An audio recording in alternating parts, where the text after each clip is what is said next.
After his playing career at Virginia Tech came to an end, Frank Beamer began his coaching career as an assistant coach on the high school level. Well, I started out at Radford High School, next town over from Blacksburg where Virginia Tech is, and I think we put out about 15 college prospects in the classes while I was there. So we had a good football team, won a state championship, and worked under Norm Lindenberg, and he's one of the great coaches there in the state of Virginia. It wasn't until Beamer stepped away that he knew coaching was in his heart. I took a curriculum in high school actually where it's going to be tough to teach that curriculum and coach. The two didn't exactly go together because of your responsibilities in that curriculum. But then when I got out, when I didn't have football anymore that spring, I said, wait a minute, So I actually went back and took some math classes that summer so I would be eligible to teach math at Radford High School so I could continue coaching. It's one of those things, you don't know what you got till you don't have it, and when I didn't have it, I knew I wanted some more of it. Frank Beamer's coaching journey began at Maryland, followed by a 3-year stop at the Citadel and then Murray State, where after 2 years as defensive coordinator, Beamer became the head coach of the Racers. In 6 years, Beamer led Murray State to 42 wins and an Ohio Valley Conference championship in 1986. Then, his alma mater called. Please welcome home the Virginia Tech head football coach, Frank Beamer. I think this program has great potential. But after only 24 wins in 6 years, Beamer's vision was in doubt.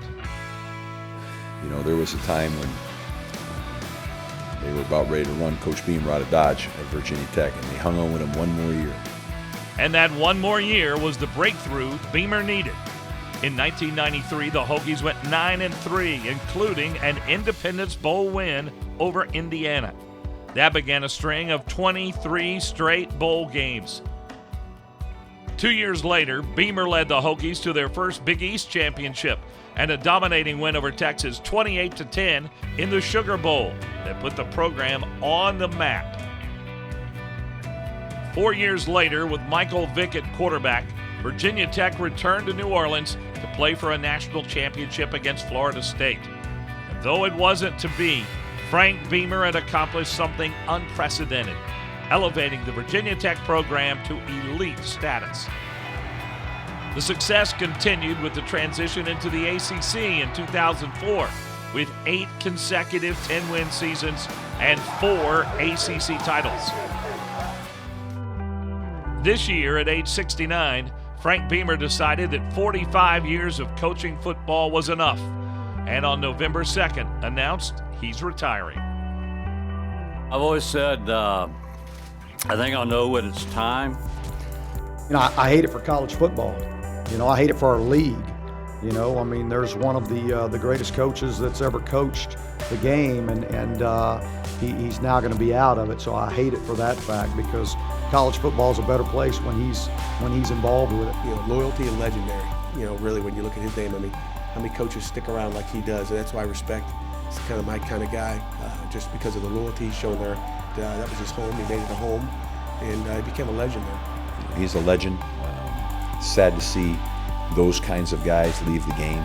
I hate seeing Coach Beamer go because he's done a tremendous job up there. He made Virginia Tech football what it is. Saturday in Shreveport, Louisiana, Frank Beamer's coaching journey will be complete. And with over 270 career wins, enshrinement into the College Football Hall of Fame is all but certain. But there is one more game to coach, and one more time to receive the love and support of Hokie Nation. Hokie fans are the best. They're loyal, they care, they respect other people, and so I appreciate them a lot.